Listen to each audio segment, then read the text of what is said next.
Okay, a couple of weeks ago, I provided a short guide to the sort of notation that's been used in the module. This is something a little bit different. One of the things you may have been wondering about, and which has been raised in tutorial chats, concerns the question of how do I actually write those sorts of symbols. So that's what this talk is going to be looking at. How do I type that funny looking squiggle in Canvas? Uh, Very old vaudeville joke that I'm sure most people will have heard. How do I get to Carnegie Hall? Practice. And I think that's very relevant to the sorts of topics we'll be looking at over the next few slides. So, overview of what I'm going to be doing here. Now, as you've seen, all of the assessments on the module so far have been multiple choice question quizzes, and indeed the final exam will also have that form. As you move on to next year and later years in the degree program, you will find a lot of assessments are not going to be multiple choice questions. They're going to be different methods used. And since at the moment it is looking very likely that assessments will continue to be hosted online, given social distancing problems, there are a couple of things you perhaps want to be aware of. One of those is that when you undertake written quizzes, in a number of modules, you will find that that is going to involve typesetting mathematical expressions. So what I'm going to be doing in this talk is giving a very superficial, very brief overview of how you go about doing that on Canvas. Just as a reminder, how do you fit over 300 students into a single room? And the answer to that at the moment and for the foreseeable future is you don't. Everything is moved online. So here's an example. Suppose you've got a following list of symbols. You may have plus minus, minus plus, less than or equal to, greater than or equal to. So the whole gamut of funny looking symbols, set notation, logic, Greek letters. Or you may even have constructions such as these: x squared, the square root of sine x divided by x squared plus y, that whole thing raised to the power 1 over x minus 1, or summation relationships.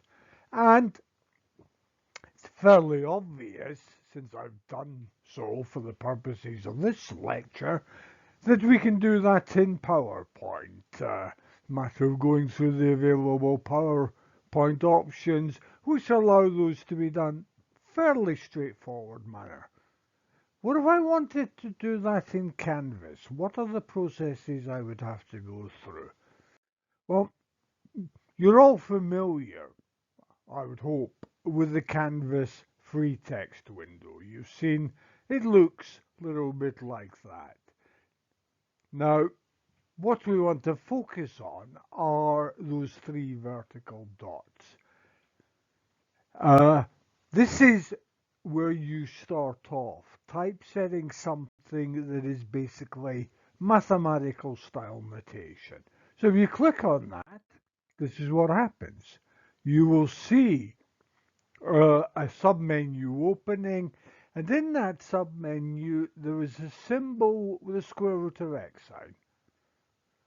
And choosing that, that will open the math typesetting window. And that's how that looks. So you have the various mathematical symbols, sum, product, integration, various script letter symbols. You have a range of options along the top, basic Greek letters, operators, and so on. Uh, One thing you may be asking is you see there, it's use the toolbars or switched view to advanced. What does that mean? What's this advanced view thing? So if I click on the advanced view option, this is what appears. And the only thing that appears to be any different is the fact that now you have this option to switch view to basic. So it doesn't seem to be doing an awful lot. The great advantage is in instances like this. So what I've typed in the window here, sum from k equals 1 to n, k cubed, k squared minus 1. When I typed that in and finished, that's echoed in the display panel underneath in that format. Uh, what the advanced view is providing is an interface to a very powerful text formatting system called LaTeX. And using that, it's one great advantage is you can typeset and see how expressions are going to appear directly, so you don't have to be constantly flipping back and forward between different windows.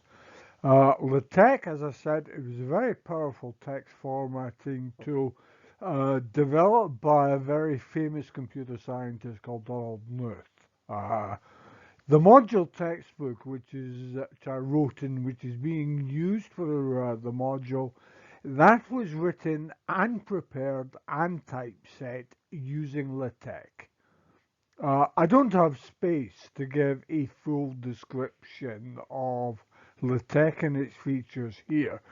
By far the best way to become familiar with LaTeX and its capabilities is to go to one of the numerous online tutorials that are available.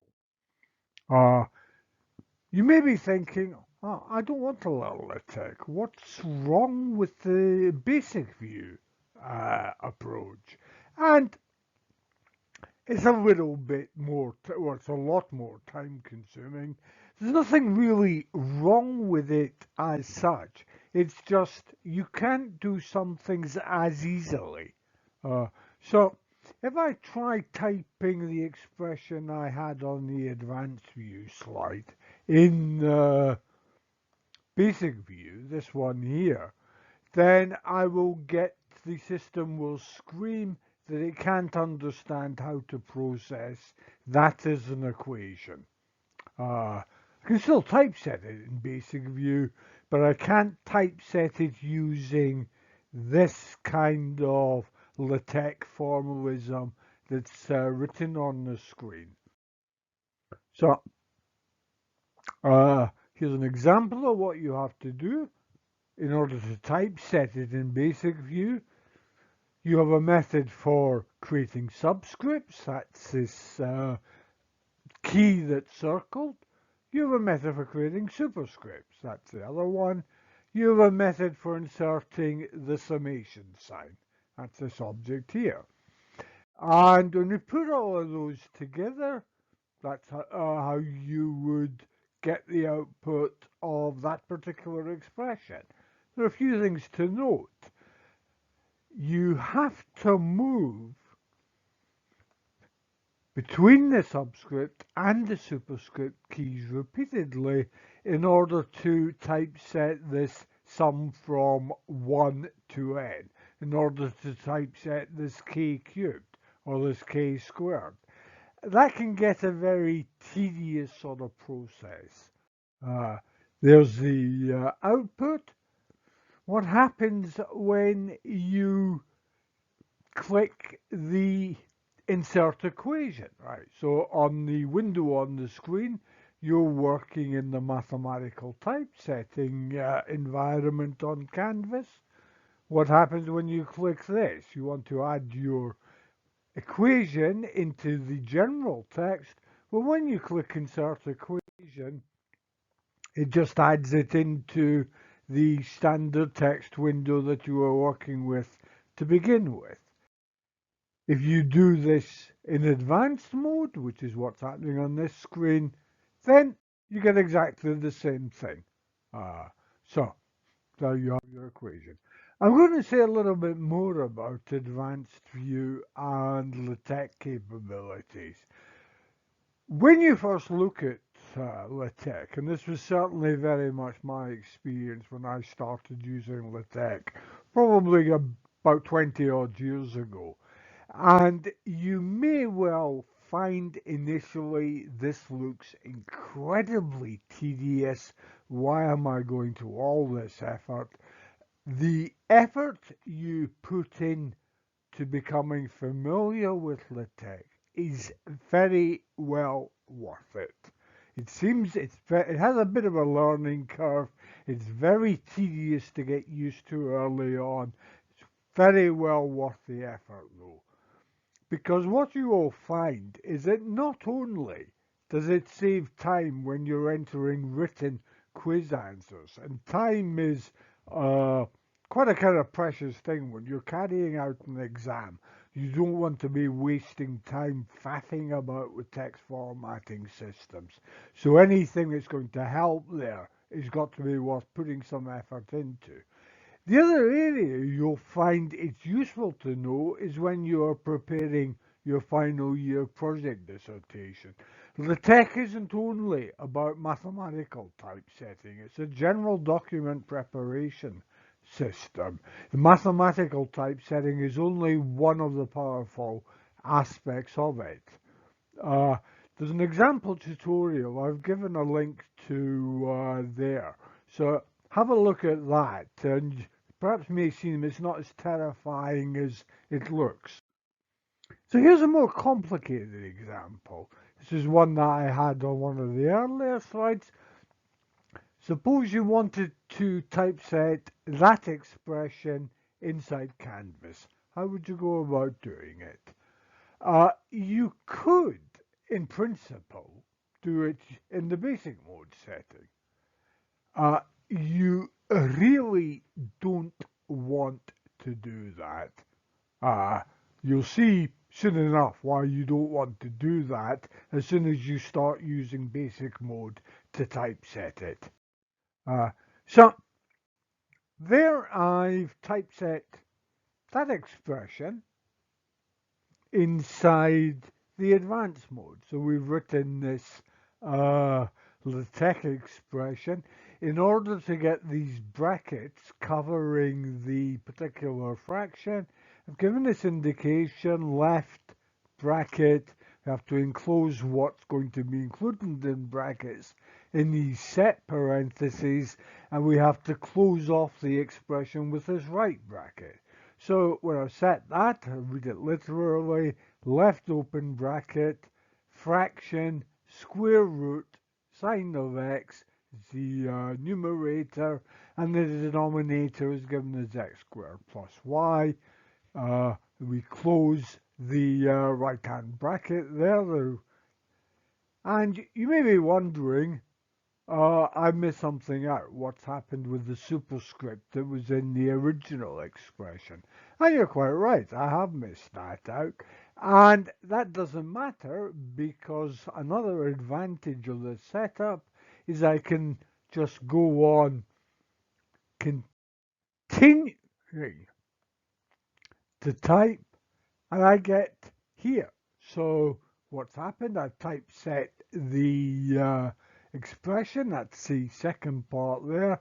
I've given the raised cursor symbol here, which indicates this is going to be a superscript. Because that's quite a complicated expression inside the superscript, have to make sure I enclose the whole superscript inside these set brackets. So there's a superscript, and that has translated to what's displayed on the screen. So Here are some examples you might want to try having a go at. As I said, the best way to become familiar with typesetting capabilities is just to practice doing it yourself. So you may want to have a go at typesetting the following in the advanced mode method for typing text in Canvas. If you have very masochistic tendencies, you might want to have a go at using basic mode as well. And if nothing else, that will tell you why you don't want to use basic mode to do something complicated. So, you may have a fairly straightforward example, as it turns out, x cubed plus cosine of x squared. You may have much more intricate example, such as this fractional expression here.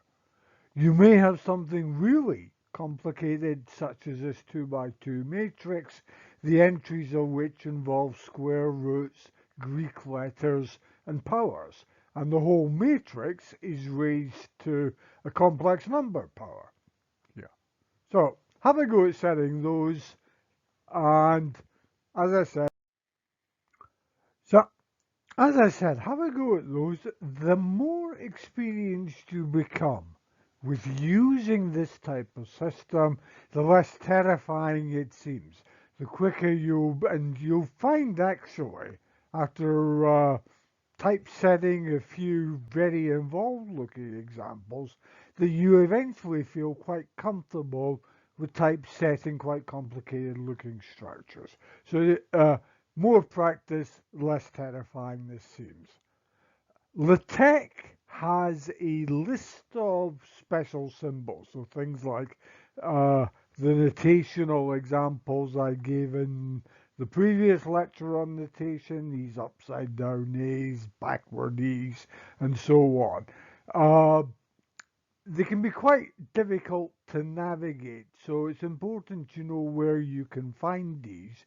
There is a very good list. It's about 25 pages, but you don't need all 25 pages worth. It has been produced by a team at the University of British Columbia. I've given a link to it on the slide there. So try things out and see how easy it actually really is.